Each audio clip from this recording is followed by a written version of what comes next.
নমস্কার।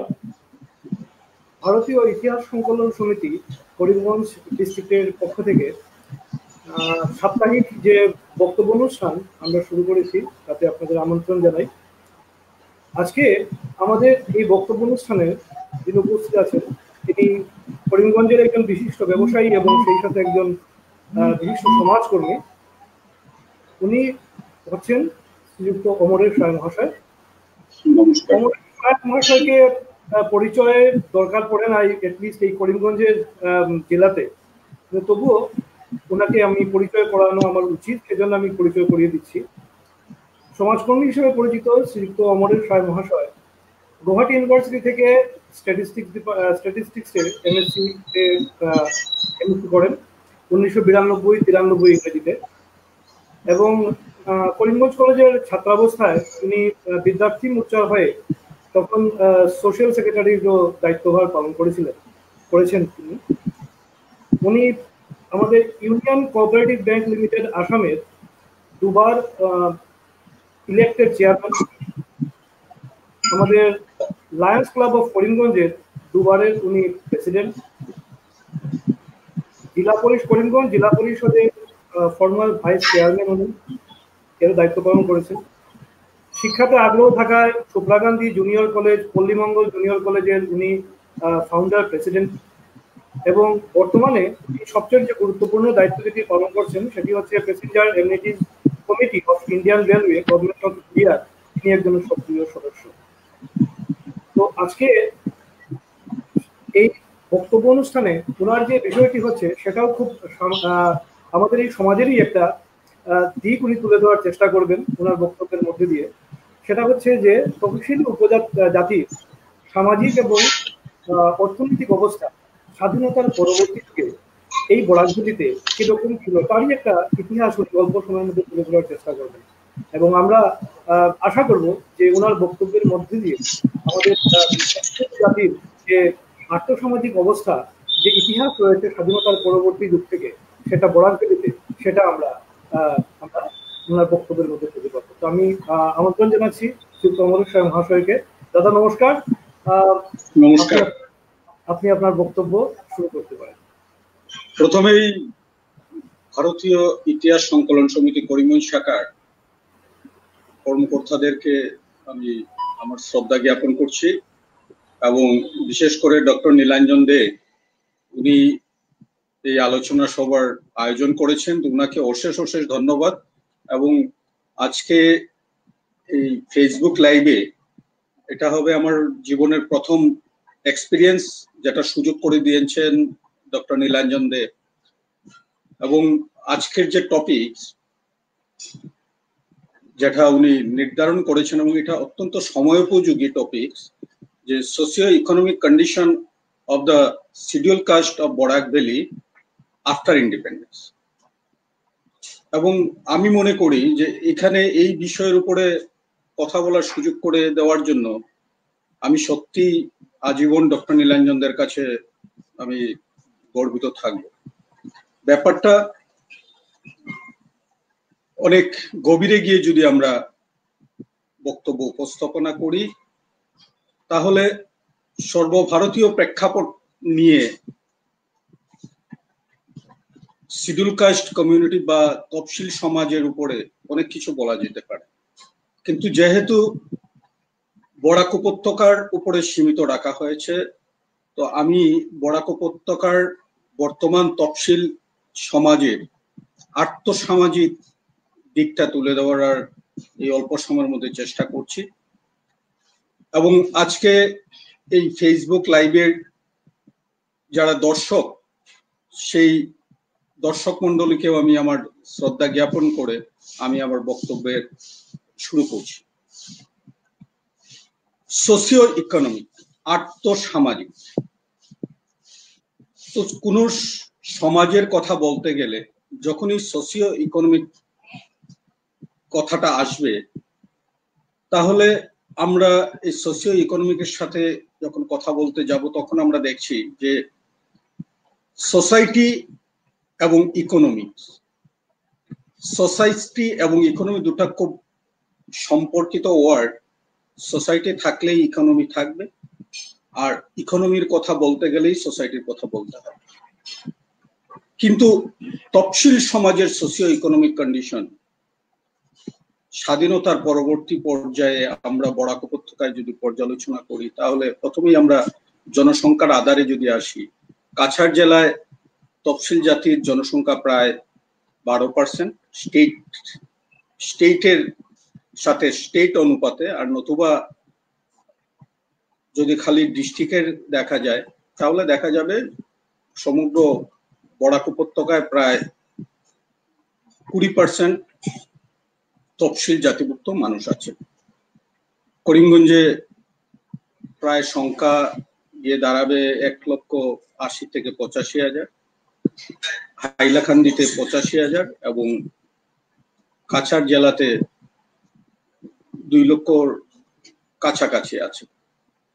তা আমরা স্বাধীনতার পরবর্তী দিকটা যখন আলোচনা করছি, তাহলে স্বাভাবিকভাবে বরাক উপত্যকার যে তফসিল সমাজ বিভিন্ন সাবকাস্টে বিভক্ত।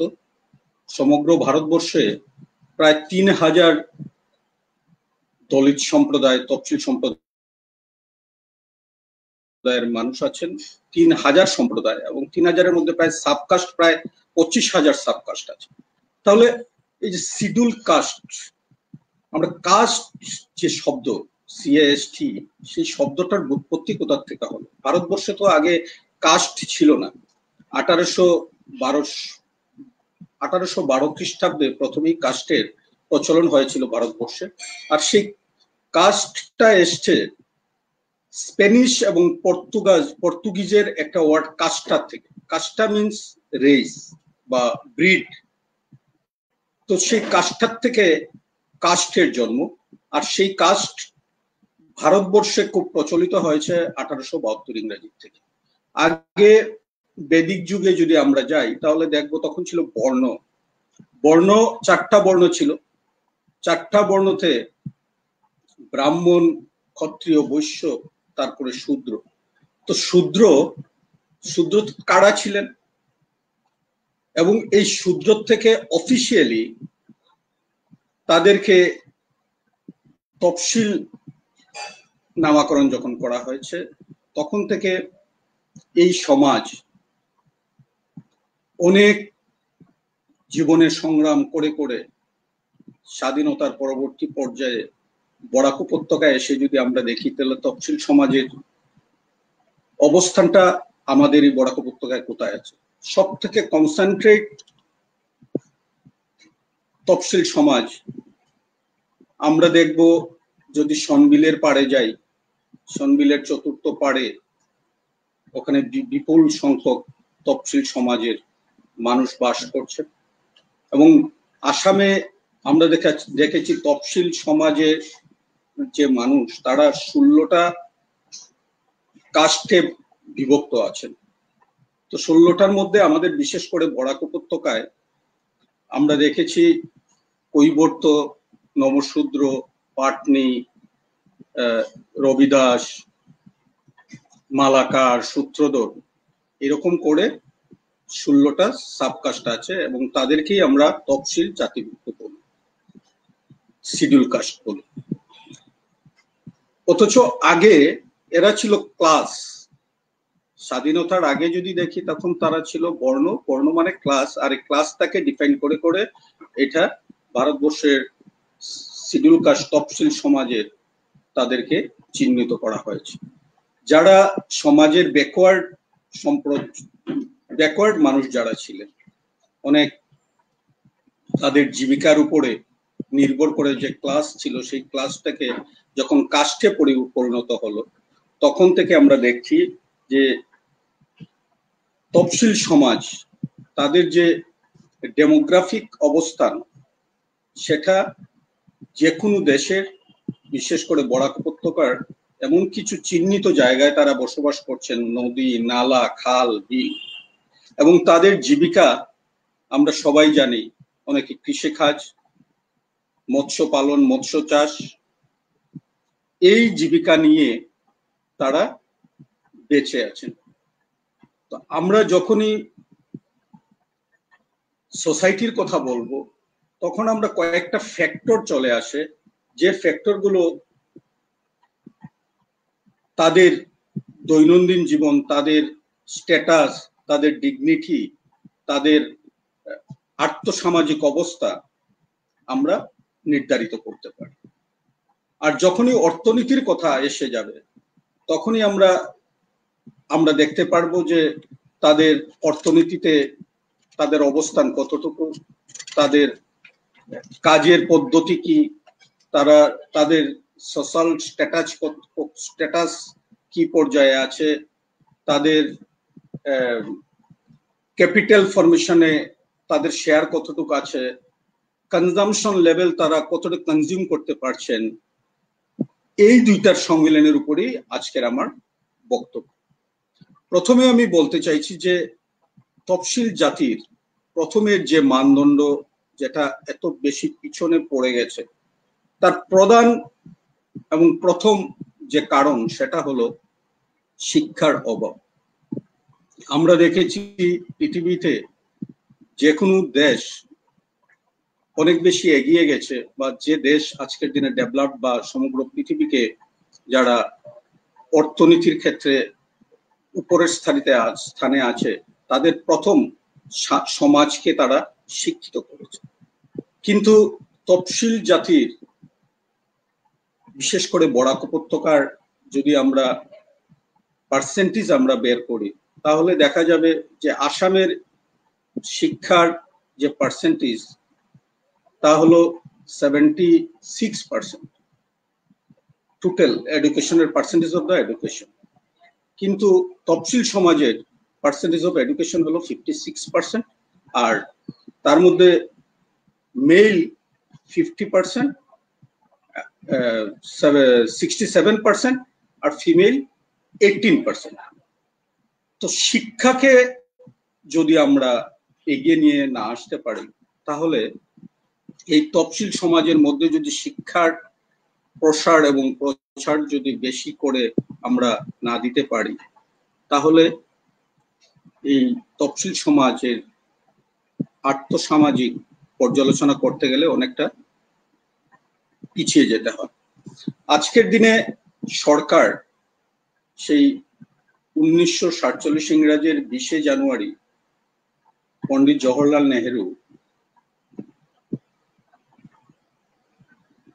একটা কনস্টিটিউশন অ্যাসেম্বলিতে একটা রিজলিউশন, অবজেক্টিভস অফ রিজলিউশন নিয়ে এসেছিলেন, এবং সেই রিজলিউশনের মাধ্যমে আমরা দেখতে পেরেছি 1.9A constitutional provision on disadvantages sections of the society.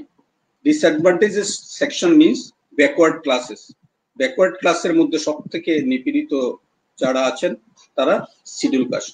তো এখানে কিছু প্রভিশন দেওয়া হয়েছে, আর্টিকেল 15, আর্টিকেল 46, আর্টিকেল 338, আর্টিকেল 340, বা কনস্টিটিউশনাল প্রভিশন 1.9B, 1.9B তে সেখানে বলা হয়েছে যে ভারতবর্ষের যারা পিছপড়া সমাজ যারা আছেন, যারা পিছিয়ে আছেন, তাদেরকে একসাথে যদি এগিয়ে নিয়ে যেতে হয়, তাহলে তাদেরকে ফ্রিডম অফ এডুকেশন তাদেরকে দিতে হবে। এবং ফ্রিডম অফ এডুকেশন সেই 1947 ইংরাজির থেকে আরম্ভ করে আজকের দিনে প্রায় 73 বছর হয়ে গেছে স্বাধীনতা। এই 73 বছরে আমরা এসে দেখছি যে তফসিল জাতির প্রায় 30% মানুষ বিলো পভার্টি লাইন।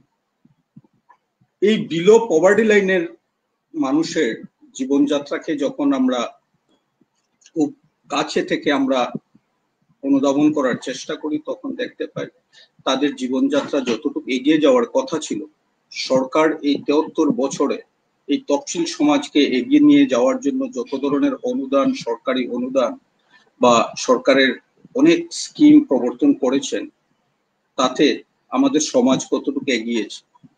কিছুটা এগোয়নি সেটা আমি বলবো না। আজকের দিনে বরাক উপত্যকাতে আমরা দেখতে পারবো যে এই 73 বছরে অন্তত একটা জিনিস খুব লাভ হয়েছে, যেটা সুপারস্টিশন এবং আনটাচেবিলিটি, এটা প্রায় আমাদের বরাক উপত্যকা থেকে প্রায় নিঃশেষ হতে চলেছে। সেটা আমি ভারতবর্ষের অন্য জায়গার সাথে তুলনা করতে চাইছি না, কিন্তু বরাক উপত্যকার আর্থসামাজিক অবস্থা তফসিল সমাজের সেই আগের থেকে যে খুব বেশি পরিবর্তন হয়েছে সেটা আমি মানি না। তাদেরকে তফসিল সমাজকে কনস্টিটিউশনের আওতায় এনে তাদেরকে রাজনৈতিকভাবে, সামাজিকভাবে এবং অর্থনৈতিকভাবে উন্নত করার প্রয়াসগুলো যেন কোথায় গিয়ে থমকে গেছে, থেমে গেছে। যতটুকু সাধারণ মানুষের কাছে পৌঁছানোর কথা ছিল ঠিক ততটুকু এখনো পৌঁছয়নি, যার জন্য এই তফসিল সমাজের মানুষ আজও খাল, বিল, নদী, নালায় দিকেই ছড়িয়ে ছিটিয়ে আছে। আর আজকের দিনে অর্থনৈতিক দিক দিয়ে যদি আমরা আরো বিচার করি, যে এই তফসিল সমাজের মানুষের যে জীবিকার যে ক্ষেত্রগুলো, সেগুলো ধীরে ধীরে সংকুচিত হতে চলেছে। যখন আগে খাল, বিল, নদী, নালায় অবাধভাবে তারা জীবিকা নির্বাহ করার পথ খুঁজতে পারতেন, সেগুলো আজকের দিনে সরকারের দৃষ্টি পড়েছে এবং সেখানে যখন বিভিন্ন ভাবে সেগুলোকে নিলামে তোলা হচ্ছে, লিজ দেওয়া হচ্ছে, তখন আমরা দেখতে পাচ্ছি যে বিশেষ করে আমরা যদি সনবিল বা বরাক উপত্যকার সনবিলটাই অনেক বড়, বা রাতা বিল বা রাতাচড়া বিল, এই বিল, খাল বিলের পাড়ে যারা বাস করতেন, এখন নদীকে লিজ দেওয়া হচ্ছে, বিলকে লিজ দেওয়া হচ্ছে, এবং লিজ কারা নিচ্ছেন এখানে, এটা খুব আমাদেরকে খুব স্পর্শ করে। এবং আমরা খুব ভাবি যে আজকে এই বিলকে যখন লিজ দেওয়া হয়, বড় একটা পুকুরকে যখন লিজ দেওয়া হয়, নদীকে লিজ দেওয়া হচ্ছে, নদীর মোহনাকে লিজ দেওয়া হচ্ছে, লিজটা কারা নিচ্ছেন? অবশ্যই এটা তফসিল জাতিদের জন্য যেহেতু সংরক্ষিত থাকে, নাম থাকে তফসিল সম্প্রদায়ের মানুষের, কিন্তু এটার ক্রিম যারা নিচ্ছেন তারা কিন্তু তফসিল সম্প্রদায়ের মানুষ না। আগে আমরা দেখতাম, আমরা যখন ছোটবেলা ছিলাম তখন দেখতাম তফসিল সম্প্রদায়ের মানুষ যারা খাল বিল থেকে মাছ নিয়ে আসতেন, তো শহরের বিভিন্ন জায়গায় এসে ওনারা ফ্রিলি বিক্রি করতে পারতেন। কিন্তু আজকের দিনে কেউ যদি রাকেশনগর থেকে মাছ নিয়ে আসে, তাহলে বাজারে গিয়ে যদি মাছ বিক্রি করতে চায়, তাহলে ওখানে গিয়ে ওইখানের যারা লেসি আছেন, লেসিকে পয়সা দিতে হবে। লেসি তারপরেও পয়সা দেওয়ার পরেও তাকে যে সুইটেবল প্লেসে বসে যে তার মৎস্য বিক্রি করতে পারবে, সেটারও কিন্তু কোনো গ্যারান্টি নেই। তো তার জন্য তারা তাদের উৎপাদনকে বা সমস্ত দিনের উপার্জিত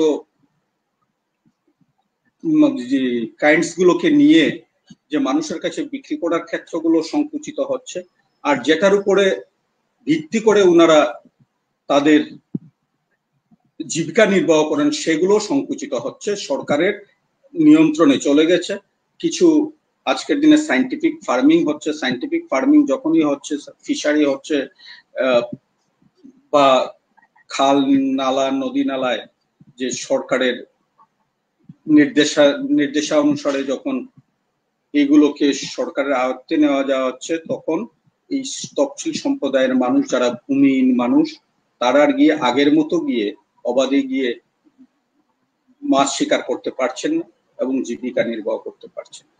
তাতে কি হয়েছে, তাদের জীবিকা একদিকে যেভাবে সংকুচিত হচ্ছে, তাদের কর্মক্ষেত্র সংকুচিত হচ্ছে, ঠিক পাশাপাশি তাদের আর্থসামাজিক যে চিন্তা বা ভাবনা বা যে স্বপ্ন ছিল, সেটাও কোথাও যেন গিয়ে হারিয়ে যাচ্ছে।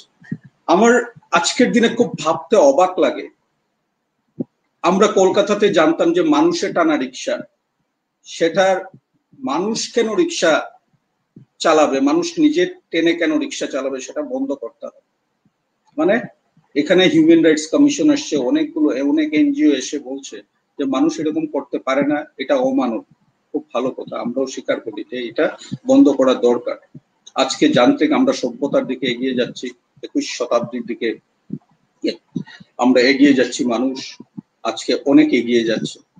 আমরা ডিজিটাল ইন্ডিয়ার কথা বলছি, আমরা ডিজিটাইজেশন করছি, অনেক কিছু আমাদের হচ্ছে, কিন্তু সনবিল থেকে বা ডাটা বিল থেকে বা খাল নালা বিল থেকে মৎস্যজীবীরা মৎস্য নিয়ে যখন কাদের মধ্যে দুই দিকে দুইটা মাছের ভার নিয়ে ঘরে ঘরে ফেরি করে যখন মাছ বিক্রি করেন, তখন সত্যি নিজেকে অনেক বেশি ছোট মনে হয়। আমিও এই সম্প্রদায়ের মানুষ, আমিও তফসিল সম্প্রদায়ের মানুষ। আজকের দিনে এই ৭৩ বছরেও এই তফসিল সম্প্রদায়ের জীবিকার জন্য, তাদের আর্থসামাজিক অবস্থা পরিবর্তন করার জন্য যতটুক আমাদের সরকার করার দরকার ছিল, সরকার হয়তো করেছেন, কিন্তু আমাদের সমাজ যতটুক তাদের পাশে দাঁড়ানোর কথা ছিল, আমরা পাশে দাঁড়াতে পারিনি। যার জন্য যখন কোনো রামকুমার দাস মাছের ভার নিয়ে ফেরি করে যখন মানুষের বাড়ি বাড়িতে গিয়ে মাছ বিক্রি করেন, তখনই এটার সঠিক চিত্র সমাজে উঠে আসে। তার জন্য কি আমরা কোনো অল্টারনেটিভের কথা কোনো ভেবেছি? যারা মাছ কাঁধে ভার করে নিয়ে ঘরে ঘরে মাছ বিক্রি করছেন, যারা আমরা তাদের থেকে দাম কষে কষে আমরা মাছ ক্রয় করছি, কখনো কি জিজ্ঞেস করেছি যে দাদা আপনি তো মাছ বিক্রি করছেন, আপনার ছেলে কোন স্কুলে পড়ে, আপনার ছেলে বা মেয়ে কি স্কুলে যায়, আপনার বাড়িতে কি স্যানিটেশন আছে, আপনার বাড়িতে কি বিশুদ্ধ জলের ব্যবস্থা আছে, আপনার কি সত্যি সত্যি প্রাইম মিনিস্টার আবাস যোজনার ঘর আপনি পেয়ে গেছেন, আপনার বাড়ির পাশে কি কোনো স্কুল আছে? আমরা কিন্তু কখনো বলি না। তো আমি এই দিকটা এই কারণেই বলছি যে আর্থসামাজিক অবস্থার কথা বলতে গেলে, যদি আমরা আগের বলছিলাম যে শিক্ষার কথা, এদেরকে যদি আমরা শিক্ষিত করতে না পারি, আমরা যদি তাদেরকে এখনো মেইন স্ট্রিমে নিয়ে না আসতে পারি, তাহলে বরাক উপত্যকার এই তফসিল সম্প্রদায়ের যে একটা বিশাল জনসংখ্যা, তারা যতদিন পিছনে পড়ে থাকবেন, তারা সমাজটাকে ততটুক পিছনের দিকে টেনে নিয়ে যাবে। তাহলে আমি বলবো সরকার বাহাদুরের বা সরকারের যতটুকু দায়িত্ব আছে, ঠিক ততটুকু আমরা যারা সমাজে বাস করি আমাদেরও ঠিক ততটুকু দায়িত্ব আছে এই সমাজকে, তফসিল সম্প্রদায়কে আর্থসামাজিক ভাবে তাদেরকে স্বাবলম্বী করে তোলা, তাদের ডিগনিটিকে, তাদের সম্মানবোধকে আরো সম্মান জানানো, তাদের প্রত্যেকটা ঘর থেকে যাতে শিক্ষিত হয়ে তাদের এই অন্ধকার যে জীবন যাত্রা, সেখানে যাতে আলোর প্রবেশ ঘটে, তার জন্য আমাদের দেখা দরকার। আজকে সরকার অনেক কিছু স্কিম দিচ্ছে, সেই স্কিম বা তাদেরকে স্বাবলম্বী করার জন্য সরকার অনেক প্রচেষ্টা চালাচ্ছে। সেই প্রচেষ্টা কতটুকু সফল হচ্ছে, তার জন্য তদারকি করার জন্য আরেকটা ব্যবস্থা থাকা দরকার। আর এখানে যদি আমাদের সমাজ, তথাকথিত আমাদের সমাজে যদি ভিজিলেন্সের কাজ করে, যে সত্যি সত্যি তাদের কাছে সরকারের যে অনুদানগুলো, সরকারের যে তাদেরকে স্বাবলম্বী করার জন্য যে যে প্রজেক্টস গুলো নেওয়া হচ্ছে, প্রোগ্রাম গুলো নেওয়া হচ্ছে, যে স্কিম গুলো নেওয়া হচ্ছে, তারা কি সেগুলো কি সঠিকভাবে তাদের কাছে পৌঁছচ্ছে, তারা কি সত্যি সত্যি উপকৃত হচ্ছে, সেটা যদি সমাজ ভিজিলেন্স না করে বা সরকারের যদি আরেকটা উইংস যদি কাজ না করে, তাহলে আজকের দিনে এই ৭৩ বছর পরে এসে বলতে হবে যে তফসিল সম্প্রদায়ের মানুষ যে তিমিরে ছিলেন সেই তিমিরে থেকে গেছে। আজকে রাজনৈতিক ভাবে যদি আমরা দেখি, তফসিল সমাজের রিপ্রেজেন্টেশন সমাজে একদম নগণ্য বলতে হয়। তার কারণও আছে, তফসিল সমাজ অসংগঠিত, তফসিল সমাজ সংগঠিত হতে পারেনি। তফসিল সমাজ যেহেতু সংগঠিত হতে পারেনি, সেই হেতু তারা রাজনৈতিকভাবে তারা যে বিবর্তনের পথে যাবে সেটাও সম্ভব হচ্ছে না। এবং তারা অসংগঠিত হওয়ার জন্য যে ব্যবস্থা, সেই ব্যবস্থাকে অটল করে রাখা হয়েছে, দৃঢ় করে রাখা হয়েছে, যাতে এই সমাজ কোনো অবস্থাতে একত্রিত হতে না পারে। যতটা সাবকাস্ট আছে তফসিল সমাজ ততটা সাবকাস্টের মতো আলাদা হয়ে আছে। সবাই যদি একসাথে আসতো তাহলে একসাথে আসার উপায়টা কি? উপায় আমি বলবো যে শিক্ষা। আর আমরা এই সমাজ থেকে আমরা যারা শিক্ষা নিয়ে অনেকেই হয়তো ক্রিমি লেয়ারে পৌঁছে গেছেন, অনেকে হয়তো আর আজকে এই তারা যে তফসিল সম্প্রদায়ের মানুষ সেটা বলতে হয়তো লজ্জা পান, কিন্তু এই তফসিল সম্প্রদায়ের জন্য কনস্টিটিউশনের যে প্রভিশন ছিল সেই প্রভিশনের উপরে ভর করে তারা আজকে ক্রিমি লেয়ারে উপনীত হয়েছেন। তাদেরও কর্তব্য থাকে যে এখন এই সমাজটাকে আরো একটু আপলিফট করে দেওয়া। কিন্তু কোথায় আপলিফটমেন্ট হবে? আজকে আমি তো গর্ব করে বলি যে হ্যাঁ আমি নমশূদ্র সম্প্রদায়ের মানুষ, তাতে কি হয়েছে? আমার অপরাধটা কোথায়? আমি তো মানুষ হিসেবে বাঁচতে চাইছি। আমি সমাজকে একত্রিত করে সমাজকে এগিয়ে নিয়ে যাওয়ার জন্য যদি চেষ্টা করি তাতে অন্যায় কিছু। আমি নীলাঞ্জন দে বাবু বলেছেন যে আমি 1992-93 গুয়াহাটি ইউনিভার্সিটি থেকে এমএসসি করেছি। আমি চাকরির ক্ষেত্র ছিল, চাকরি পেয়েছিও, চাকরি আমি করিনি স্বতন্ত্রতার জন্য। আমার বাবা বলতেন স্কুলে তুমি চাকরি করবে, স্কুলে আমি চাকরি পেয়েছিলাম 92-তে। অনেক বিএসসি, এমন আমার সাথে বিএসসি পাস করা করিমগঞ্জ কলেজ থেকে একজনও নেই যারা চাকরি পান। তখনের সরকার ডেকে ডেকে সবাইকে চাকরি দিয়েছিলেন। আমি 2 বার আমার ঘরে অ্যাপয়েন্টমেন্ট লেটার এসছে, কিন্তু আমি চাকরিতে যাইনি। বাবা বলছেন যে তুমি যদি আদর্শ শিক্ষক হতে না পারো তাহলে তুমি চাকরি করার দরকার নেই। তো আমি চাকরি করিনি, সেটা অন্য কথা। কিন্তু আমি কি রাজনীতিতে না আসলেও পারতাম, যদিও আমাকে রাজনৈতিক ভাবেও বলা হয় যে আমি ঠিক আছে, কিন্তু আমি ব্যবসা করি। তো আজকে কেন এসছে? আমি যে জায়গা থেকে যেখানে আমার জন্ম হয়েছে, যে আলো বাতাসে আমি বড় হয়েছি, যে সমাজ ব্যবস্থায় আমি বড় হয়েছি, তার প্রতি আমার যে কর্তব্য, সেই কর্তব্যকে আমি কখনো ভুলে যেতে পারিনি। তো এর জন্য আমার বাড়ি আপনারা সবাই জানেন, আমার বাড়ি সুপ্রাকান্দিতে, যেখানে প্রায় টোটাল জনসংখ্যার এই সুপ্রাকান্দি গাঁও পঞ্চায়েত প্রায় 90-92% মানুষ হলেন তফসিল সম্প্রদায়। তো সেই তফসিল সম্প্রদায় থেকে উঠে এসে আমি দেখতে পেরেছি যে কি হাহাকার। শহরের ঠিক 8 কিলোমিটার পরেই সুপ্রাকান্দি, কিন্তু সেই সুপ্রাকান্দির যদি আর্থসামাজিক অবস্থার কথা আমি যদি পর্যালোচনা করি তাহলে আমার মনে হয় সমগ্র বরাক উপত্যকার যে তফসিল সম্প্রদায়ের যে আর্থসামাজিক অবস্থাই পর্যালোচনা করা হয়। ওইখানে নমশূদ্র সম্প্রদায়ের মানুষ প্রায় 88%, কিছু সূত্রধর মানুষ আছেন, মালাকার মানুষ আছেন, কৈবর্ত মানুষ 2-3 পরিবার আছে, আর মুসলমান কয়েক পরিবার আছেন যারা ফিশারম্যান সম্প্রদায়। এই সমাজ ব্যবস্থায় মাত্র শহরের 8 কিলোমিটার, তারপরেই আরো 6 কিলোমিটার পরে নিলামবাজারের উন্নতি আর করিমগঞ্জের উন্নতি, আর মাঝখানে সুপ্রাকান্দি কি আছে সেখানে। সেই সুপ্রাকান্দির উপর দিয়ে একটা NH-44 রাস্তা একটা চলে গেছে, তার বাইরে আর কিছু নেই। তার জন্য নীলাঞ্জন দে বাবু বলছিলেন আমাকে যখন উপস্থাপনা করছেন যে ওখানে একটা কলেজ, পল্লীমঙ্গল জুনিয়র কলেজ, সেটার আমি প্রতিষ্ঠাতা সভাপতি। কেন জুনিয়র কলেজ করার প্রয়োজন হলো? করিমগঞ্জ তো মাত্র সুপ্রাকান্দি থেকে 8 কিলোমিটার।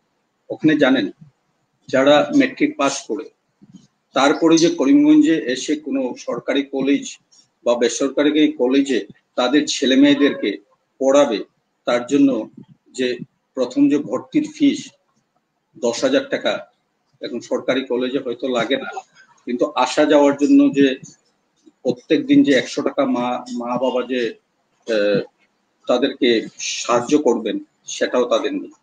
সেই প্রেক্ষাপটকে চিন্তা করে করে ভাবলাম যে আমাদের এই সুপ্রাকান্দিতে যদি সত্যিভাবে, আমি শিক্ষার ক্ষেত্রকে আমি খুব সম্মান করি, আমি জানি যে কোনো সমাজ, যে কোনো কমিউনিটি যদি উত্থান হতে হয় তাহলে তার একমাত্র উপায় হলো শিক্ষা, এবং শিক্ষাই জাতির মেরুদণ্ড তৈরি করে, সে অনেক মনীষীরা বলেছেন। কিন্তু প্র্যাকটিক্যালি আজকের দিনে আমি এসে বলছি বা আমি অনুধাবন করতে পেরেছি আমার ব্যক্তিগত জীবন দিয়ে যে একমাত্র অল্টারনেটিভ হলো আমাদের শিক্ষা। তো সেই শিক্ষার জন্য আমি এই শুক্লাকান্দিতে জুনিয়র কলেজ পড়ে সেখানের যারা তফসিল সম্প্রদায়ের যে ছেলেমেয়েরা আসে তাদের অর্থনৈতিক অবস্থার কথা আমি বলতে চাইছি যে 2000 টাকা অ্যাডমিশন ফিস দিতে পারে। মা বাবারা এসে বলেন সেই 2000 টাকাও তিনবারে আমরা দেবো, 4 বারে দিব। 200 টাকা টিউশন ফিস সেটাও দিতে পারেন। তাহলে অর্থনৈতিক অবস্থাটা কোথায় দাঁড়িয়েছে? আমি শুক্লাকান্দির কথা এর জন্য বলছি যে করিমগঞ্জ থেকে মাত্র 8 কিলোমিটার দূর। আমরা যদি আরো একটু এগিয়ে যাই ওখানের অবস্থা তো আরো ভয়াবহ, অর্থনৈতিক অবস্থা এত ভয়াবহ। আমরা যদি সন্দিলের উত্তর পাড়ে যাই, ওখানে আছে ফতেপুর জিপি, যেখানে বেলালা বা নাকিরকুনা, মজিদালা, ওখানের যারা তফসিল সম্প্রদায়ের মানুষ যারা আছেন তাদের কথা চিন্তাই করা যায়। তারা বেঁচে আছে, এটাই সব থেকে বড় কথা। সরকারি অনুদানগুলো আসে, আমরা কিন্তু সেই সরকারি অনুদানগুলো তাদের কাছে যতটুকু পৌঁছে দেওয়ার কথা আমরা পৌঁছে দিতে পারি। আজকে এই যে প্যান্ডেমিক কোভিড, আমি এই কথায় ফিরে আসছি, হয়তো নীলাঞ্জন দা দেখছেন যে সময় কতটুকু আছে, আমার মনে হয় সময় আছে। তো এই প্যান্ডেমিকের সময়, এই কোভিডের সময় যখন লকডাউন হয়ে গেল, যে মানুষ 200 টাকার মাছ বাজারে বিক্রি করার পর ঘরে চাল ডাল তেল তাদের ছেলে মেয়েদের জন্য নিবেন, এই 2টা মাস 3টা মাস তারা মাছ হয়তো ধরেছেন কোনো খাল বিল থেকে, কিন্তু বাজার তো পাননি। সেই 200 টাকার মাছ 10 টাকা 20 টাকায় লোকালি বিক্রি করেছেন। তাদের কথা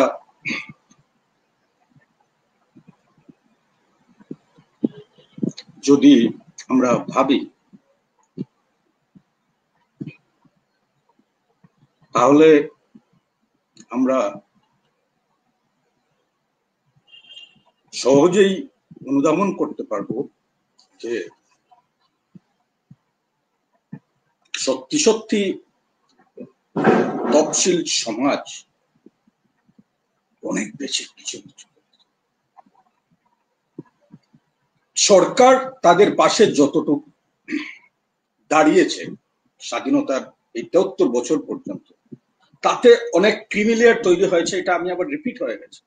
অনেক এমএলএ হয়েছেন, এমপি হয়েছেন, অনেক মিনিস্টার হয়েছেন, তাদের ব্যক্তিগত লাভ হয়েছে। স্বাধীনতার পরে বরাক উপত্যকায় বিশেষ করে করিমগঞ্জ যেহেতু তফসিল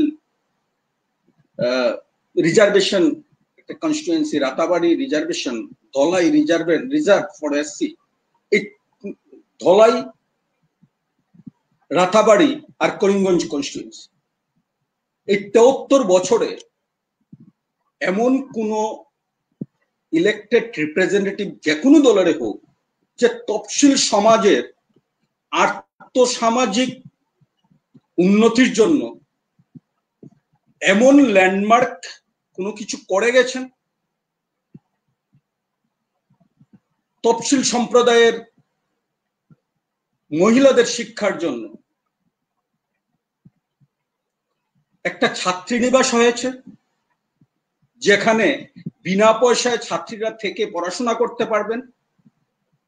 হয়নি। কেউ চেষ্টা করেছেন? করেননি। একটা কলেজ হয়েছে তফসিল সম্প্রদায়ের, যেখানে কোনো টাকা দিতে হবে না। হয়নি।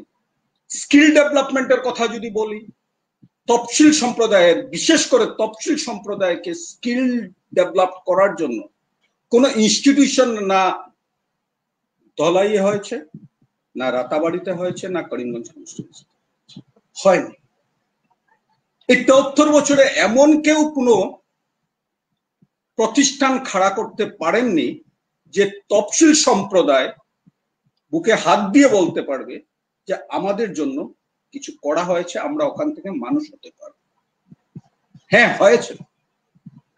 এখানে করিমগঞ্জে সুভাষনগরে দেখবেন একজন সাংসদ সেই তফসিল সম্প্রদায় 56 লাখ টাকা দিয়ে আম্বেদকর ভবন তৈরি করেছেন, নাম দিয়েছেন আম্বেদকর। ওটা 8 বছর বন্ধ ছিল, এখনো খুলে দেওয়া হয়নি জাতির জন্য। ওখানে একটা এসসি হোস্টেল আছে, এই এসসি হোস্টেলে গিয়ে দেখুন কোনো বাড়ির ছাগল এবং কুকুরকেও রাখা হবে না, ওখানে তফসিল সম্প্রদায়ের ছাত্ররা আছে।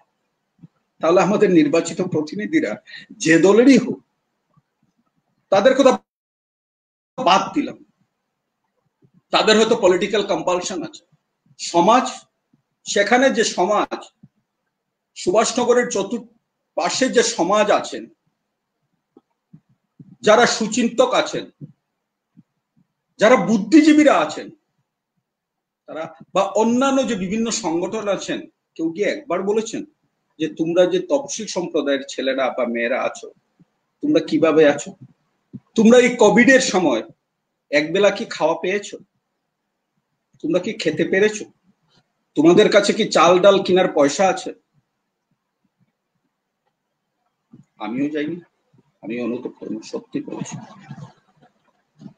তো এটা সরকার যতটুকু করবেন তার থেকে আমার মনে হয় সমাজ ব্যবস্থা এগিয়ে যাওয়ার দরকার। আজকে সুপারস্টিশন আমাদের এখানে নেই, আনটাচেবিলিটি নেই, কিন্তু তারপরেও সমাজে এই তফসিল সম্প্রদায়ের মানুষের যে ডিগনিটি আজকে এমন একটা জায়গাতে গিয়ে দাঁড়িয়েছে, সেই ডিগনিটি যতক্ষণ পর্যন্ত না একটা জাতির আপলিফ্ট হবে, উন্নতি থেকে উন্নতির স্তরে যতক্ষণ যাবে না, ততক্ষণ পর্যন্ত একটা জাতি উঠে আসতে পারে না। পদ্মা নদীর মাঝি সিনেমা যখন আমরা দেখেছিলাম, তখন ঋত্বিক ঘটক একটা কথা বলতে চেয়েছিলেন যে তোদের শরীরে অদম্য শক্তি আছে, অসুরের মতো শক্তি আছে, কিন্তু তোদের মাথায় সাহস নেই। আজকে যারা, আমি সত্যি বলছি, কয়েকদিন আগে আমি সনবিলে গেছিলাম, সনবিলের ওখানের আমার এক বন্ধু বলছিলেন, সুশান্ত দাস, যে দাদা এখানের প্রায় ২৫০০ ছেলে শুধু ফাকুয়ার এইদিকে নগেন্দ্রনগর, যে ওরা বাইরে থাকে, আমাদের ভারতবর্ষের বিভিন্ন রাজ্যে থাকে। ওখানে কি কাজ করে জানেন? ওরা দারোয়ানের কাজ করে। কোনো এটিএম এর সামনে এটিএম এর দারোয়ান বা কোনো ফ্যাক্টরিতে দারোয়ানের কাজ করে। কোভিড এর সময় ওরা সবাই চাকরির থেকে নিলম্বিত হয়েছে, সবাই বাড়িতে ফিরে এসছে, এসে তো অসহায় হয়ে গেছে। আর অসহায় হয়ে কি হচ্ছে জানেন? এদের অবস্থা এমন একটা জায়গাতে গেছে যে ওরা আর এখন চুরি ডাকাতি করাই শুরু করবে, কেননা বেঁচে থাকার কোনো স্বাবলম্বন আর পাচ্ছে না। কেননা ফিশারির থেকে বা সনবিল থেকে যে মাছ ধরবে, এখানে যারা লেসি যারা আছেন তারা তাদেরকে মাছ ধরতে দিচ্ছেন। এই যে আমি বললাম যে সংকুচিত হয়ে যাচ্ছে, জীবিকা সংকুচিত হয়ে যাচ্ছে। আগে যারা শহরে এসে এই সম্প্রদায়ের মানুষ রিক্সা বা ঠেলা চালাতেন, সেটা আজকে টুকটুক বা অন্যান্য যান্ত্রিক গাড়িগুলো নিয়েছে। তারা আজকে আর করিমগঞ্জ শহরে আর রিক্সা সব গুনে 10টা-15টার উপরে রিক্সা পাওয়া যায় না। তারা আবার বাড়ি ফিরে গেছেন, কর্মসংস্থানহীন হয়ে গেছে। তো তাদেরকে আর্থসামাজিক অবস্থানের কথা যদি আমি হয়তো এখানে লাইভ টেলিকাস্টে বলছি, আমি হয়তো অনেকে, আমার যখন বক্তব্য শেষ হয়ে যাবে, নীলাঞ্জন দে মহাশয় অনেকের কাছে এটা পৌঁছে যাবে, আমাকে অনেককে বাহবা দিবেন, কিন্তু সেটা সমস্যার সমাধান নয়। কিন্তু উনি একটা প্ল্যাটফর্ম তৈরি করে দিয়েছেন যে এই আওয়াজগুলো পৌঁছে দিতে হবে। আজকে যারা ফিশারি মৎস্যজীবী যারা, তাদের তো জমি নেই প্রথম কথা, আর যাদের কিছু জমি আছে ফিশারি দেওয়া হবে। আমাদের সরকার বলছিলেন যে গ্রাসে গ্রাসে মাছ, ঘরে ঘরে পুকুর। কোথায় ফিশারি, কোথায় হয়েছে? আজকে এই ডিউরিং কোভিড প্যান্ডেমিকে আমাদের এই তফসিল সম্প্রদায়ের মানুষ আরো বেশি ঘরমুখ হয়ে গেছেন, কিছু বলতে পারছেন না, আওয়াজ তুলতে পারছেন না। যারা আমাদের নির্বাচিত প্রতিনিধিরা যারা আছেন, তারা সরকারকে যতটুকু বলার কথা বলতে পারছেন না। আর 2 বান টিন, একটা মশারি আর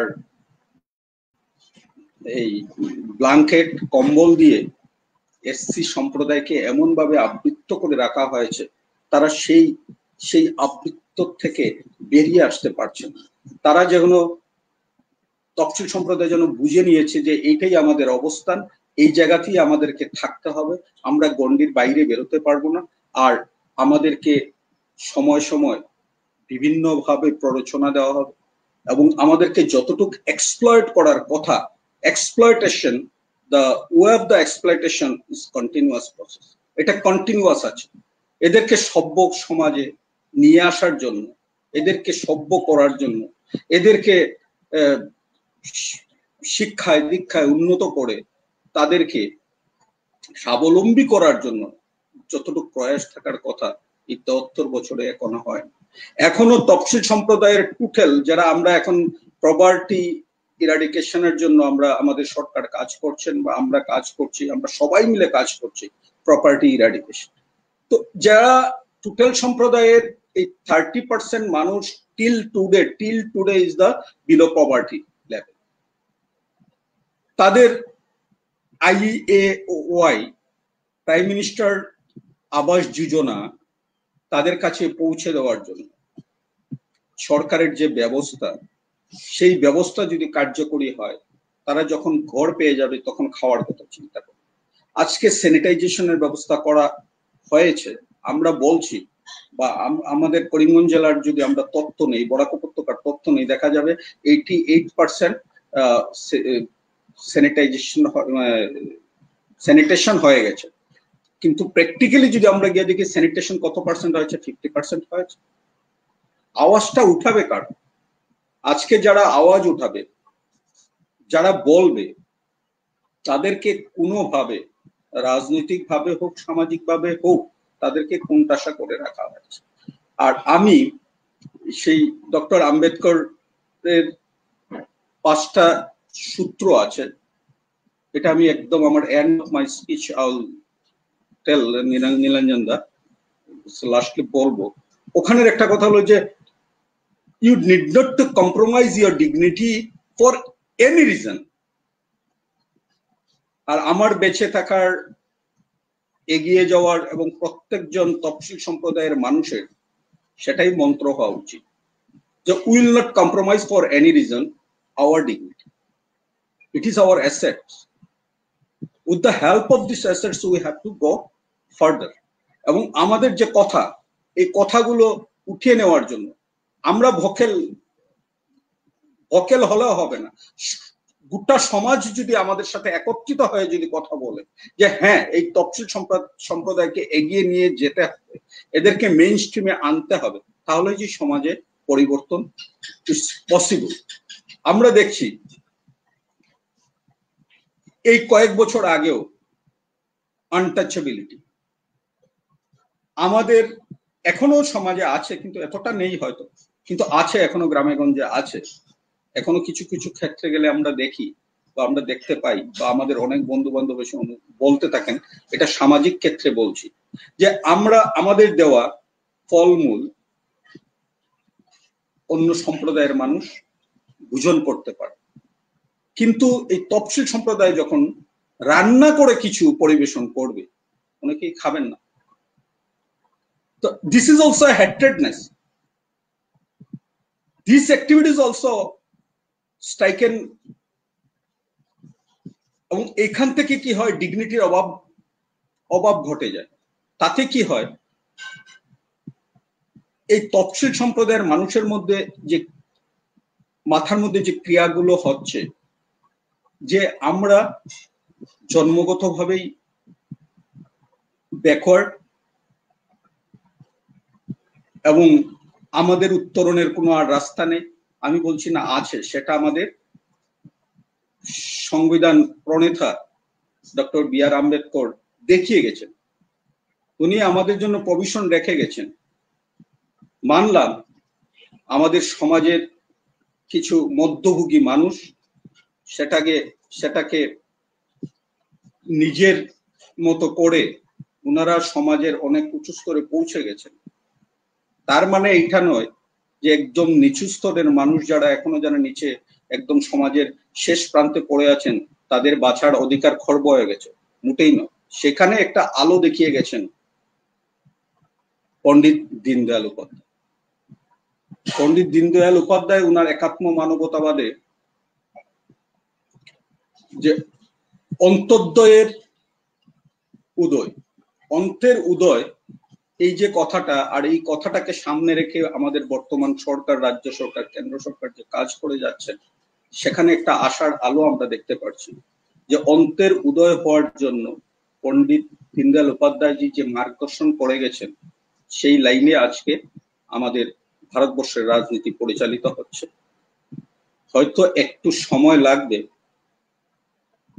কিন্তু বেশি সময় নিয়ে নিলেও সমাজের বা দেশের জন্য ক্ষতিকারক হবে।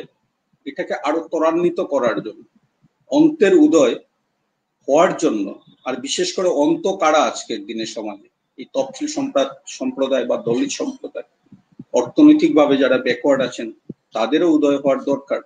সম্মিলিত প্রচেষ্টা, আর সম্মিলিত প্রচেষ্টাকে আবারও বলছি, আমরা যারা সমাজকে নিয়ে চিন্তা করি, আমরা যারা সমাজকে ভালো দেখতে চাই, আমরা যারা প্রধানমন্ত্রীর যে একটা নারা যেটা সমগ্র পৃথিবীতে খুব আলোড়ন তৈরি করেছে, সবকা সাথ সবকা বিকাশ, এই কথাটা আমাদের যে যে যে রাজনীতির দলেই আছেন না কেন, যেখানে যেখানে যে যে পর্যায়ে আছেন না কেন, শুধু এই নারাটা নাড়া দেওয়ার জন্য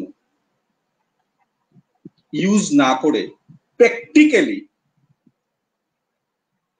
এটাকে যদি আমরা কাজে পরিবর্তন করতে পারি, তাহলেই পণ্ডিত দীনদয়াল উপাধ্যায়ের যে মার্গদর্শন অন্তের উদয়, যেটা শুরুয়াত হয়েছিল আমাদের প্রয়াত প্রধানমন্ত্রী অটল বিহারী বাজপেয়ীর হাত ধরে, সেটা সফলতা পাবে। এখন আজকের দিনে আর্থসামাজিক, বিশেষ করে সামাজিক অবস্থানের কথা তো বলা হলো, আমি অর্থনৈতিকভাবে তাদেরকে এই সমাজকে উন্নতি করার জন্য আমার দুই একটা ধারণার কথা বলছি, আমার ব্যক্তিগত ধারণা, যে অন্ততপক্ষে সমগ্র জেলাতে না হোক, বিশেষ করে এই যে মাইনরিটিদের জন্য, মাইনরিটি ওমেন্সদের জন্য, যে সমগ্র আসামে যে 30খানা মডেল কলেজ যে ডিক্লেয়ার্ড হয়ে গেছে এবং এটা ফাইন্যান্সিয়াল অ্যাপ্রুভেলও পেয়ে গেছে, প্রত্যেকটা জেলাতে এক একটা ওমেন কলেজ হবে। ঠিক তদ্রুপ আমি সমগ্র প্রত্যেক জেলাতে বলছি না, প্রত্যেক কনস্টিটুয়েন্সিতে বলছি না, অন্তত পক্ষে ধলাই সমষ্টিতে, রাতাবাড়ি সমষ্টিতে এবং করিমগঞ্জ বা হাইলাকান্দিতে এটলিস্ট তফসিল সম্প্রদায়ের মহিলাদের জন্য, ছাত্রীদের জন্য বিনা পয়সায় পড়াশোনার জন্য এই ধরনের যদি মডেল কলেজ স্থাপন করা হয়, তাহলে আমরা দেখব যেখানে রাষ্ট্রীয় যে স্ট্যাটিস্টিক্স, যে পার্সেন্টেজ অফ দ্য এডুকেশন, যে ওখানে তফসিল সম্প্রদায়ের মহিলাদের শিক্ষার হার হলো অনলি 56%। এটাকে 56%, সেটাকে আমরা যদি এগিয়ে নিয়ে যেতে চাই, তাহলে এই ধরনের কলেজের একান্ত দরকার।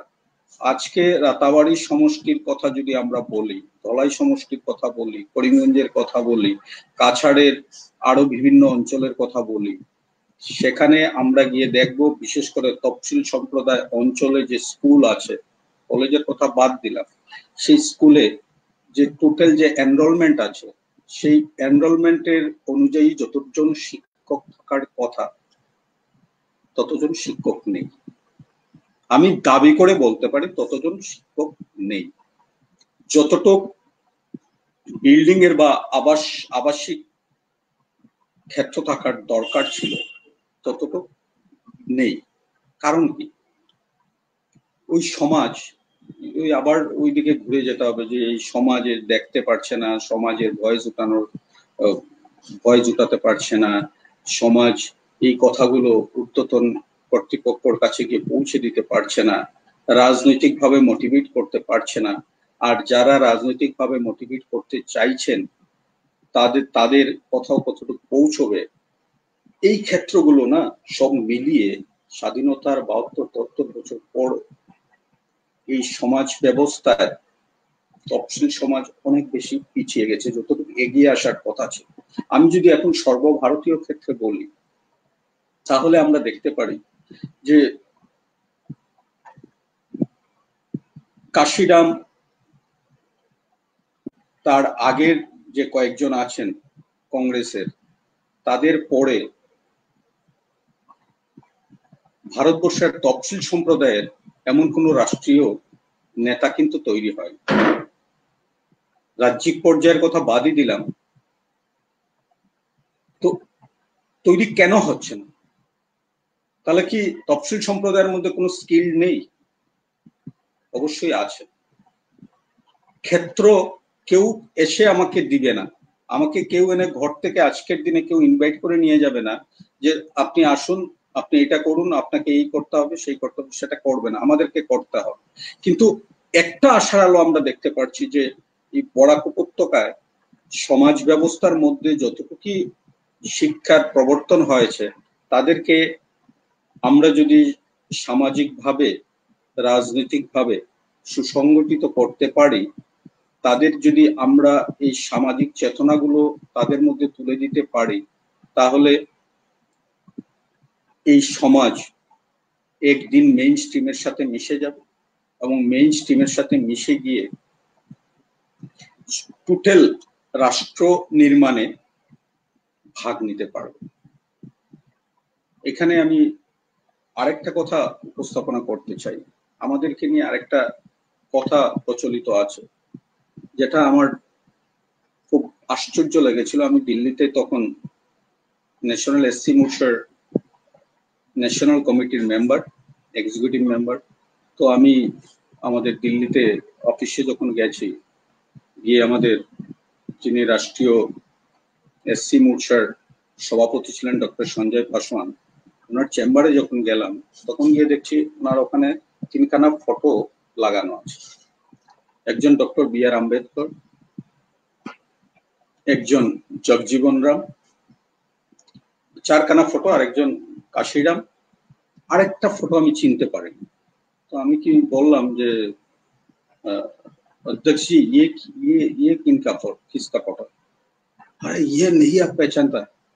अरे इसके लिए तो, ये आदमी के लिए तो हमारे doctor B R. Ambedkar ji second time MP चुना गया,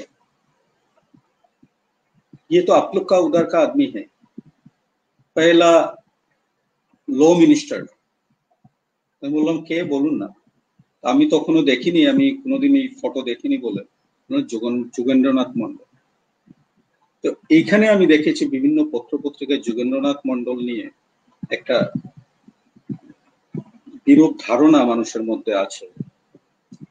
কিন্তু যোগেন্দ্রনাথ মন্ডলের যে আত্মবলিদান, কাশিরাম দাসের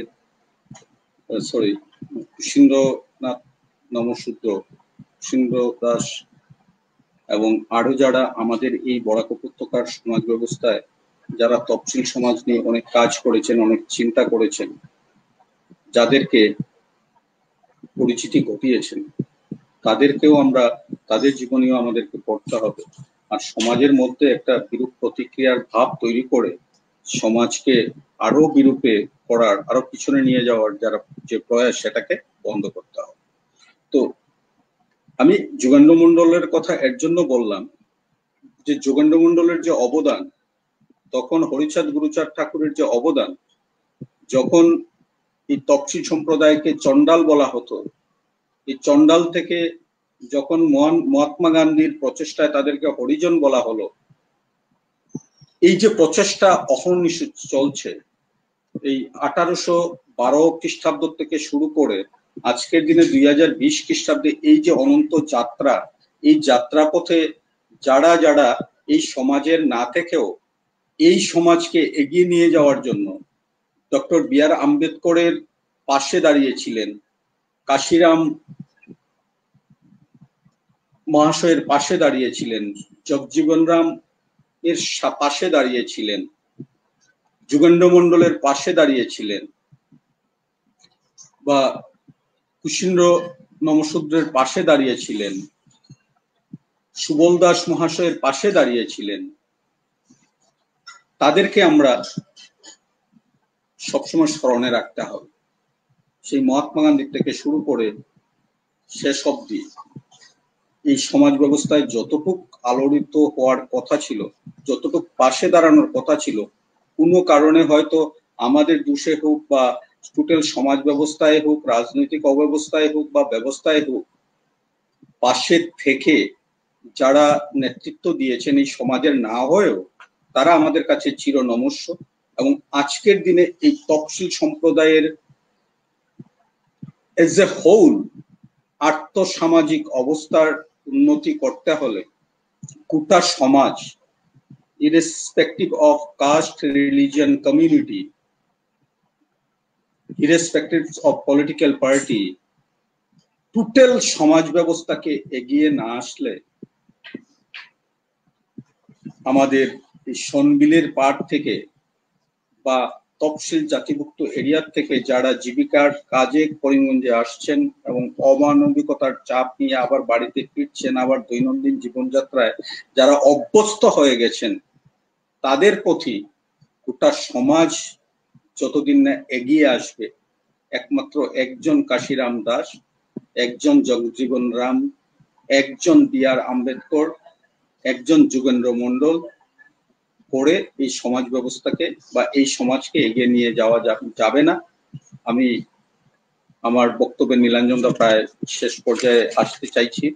আমি শুধু আমাদের ডক্টর বি.আর. আম্বেদকরের পঞ্চ সুরক্ষা, যেটা কনস্টিটিউশনের 1.9 ইতে আছে, 5টা মন্ত্র দিয়ে গেছেন।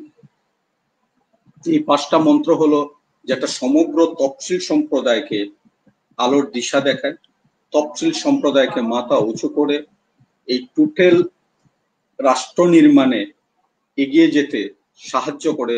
সেই 5টা হলো self improvement, self progress, self dependence, self confidence, self respect. এই 5 নম্বর যে সেলফ রেসপেক্ট, আমি আমার জীবনের চলার পথে খুব আমি গুরুত্ব দিই, যে maintaining self dignity and never sacrifice it for in any reason. এটা আমরা এই 5টা মন্ত্র আমি আবার বলতে চাইছি: self improvement, self progress, self confidence, self defence and self respect. আমাদের টোটাল তফসিল সম্প্রদায় তথা আমাদের টোটাল সম্প্রদায় এই 5টা পঞ্চ সুরক্ষাকে যদি আমরা আমাদের জীবন চলার পথে মাথায় রেখে যদি এগিয়ে যাই, তাহলে একদিন দেখা যাবে এই তফসিল সম্প্রদায়ের আজকের দিনে পোস্ট ইন্ডিপেন্ডেন্স এই 73 বছরের যে যাত্রায় তফসিল সম্প্রদায় যতটুকু পেয়েছে বা আরো পাওয়ার আশা করে, তার সব বাধা বিপত্তিকে দমিয়ে অনেক দূর এগিয়ে রাষ্ট্র নির্মাণে পুরো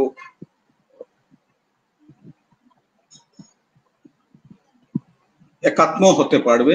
এবং পণ্ডিত দীনদয়াল উপাধ্যায়ের দেখানো যে মার্গদর্শন অন্তের উদয়, এই অন্তের উদয়কে সামনে রেখে আমরা যারা রাজনীতি আঙ্গিনায় আছি সবাই সেই কথাটা মনে রেখে আমরা যদি এই সমাজের পাশে দাঁড়াই, তাহলে এই সমাজ একদিন সমগ্র ভারতবর্ষে মেইন স্ট্রিমে মিশে যেতে পারে। নমস্কার।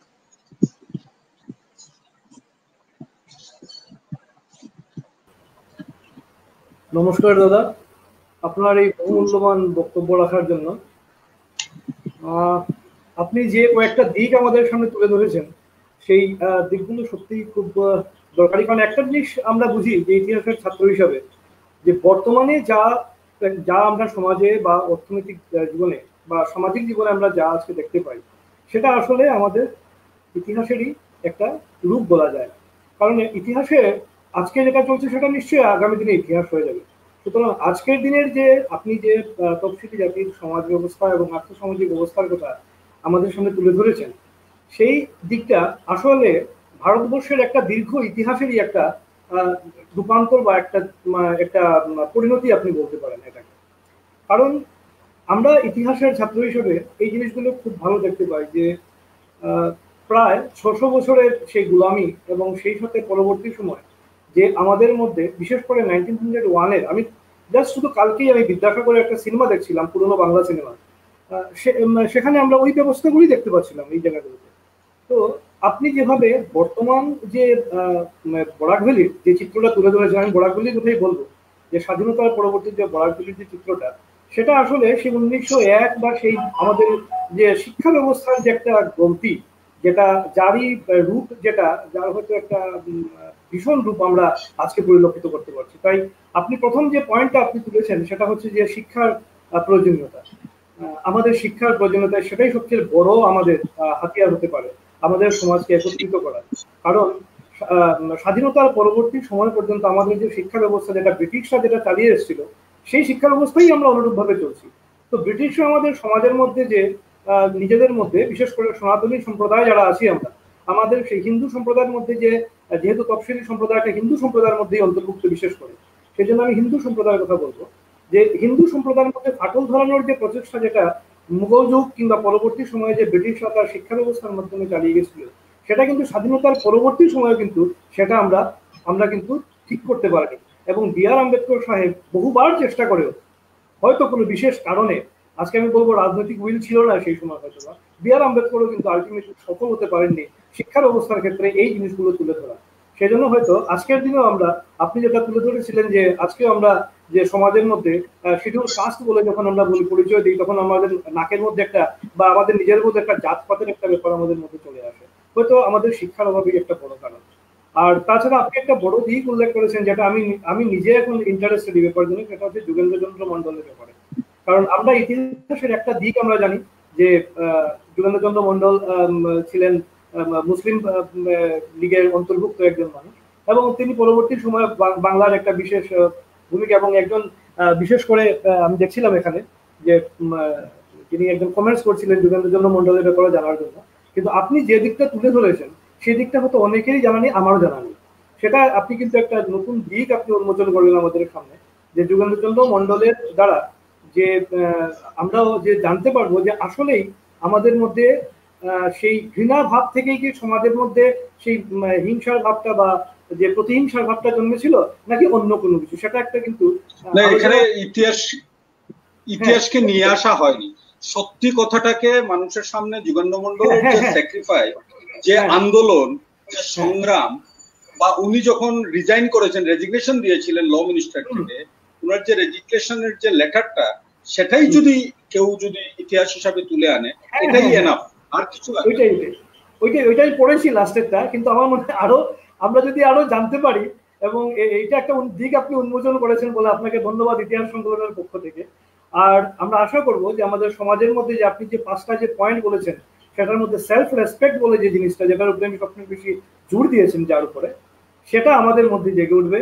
আমরা সনাতনী ভাবধারার মূল যে ভাবধারা, সেই ভাবধারা আমরা আবার ফিরে যেতে পারবো, যেখানের মধ্যে সব সমাজের সবাই আমাদের মধ্যে সেলফ রেসপেক্ট রয়েছিল।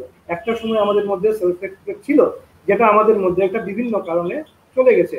তো আপনি বিভিন্ন দিকগুলো উন্মোচন করার জন্য ইতিহাস সংকলনের তরফ থেকে এবং করিমগঞ্জ জেলার তরফ থেকে আপনাকে অসংখ্য ধন্যবাদ দাদা। এভাবে আমাদেরকে দিক নির্দেশ করবেন, এবং আপনি যে ইতিহাস আমাদের কাছে তুলে ধরেছেন সেজন্য আপনাদেরকে আবারও ধন্যবাদ, অসংখ্য ধন্যবাদ দাদা। নমস্কার। এইভাবে আমাদের বক্তব্য অনুষ্ঠান শেষ করলাম। বন্দে মাতরম, ভারত মাতা কি জয়। নমস্কার।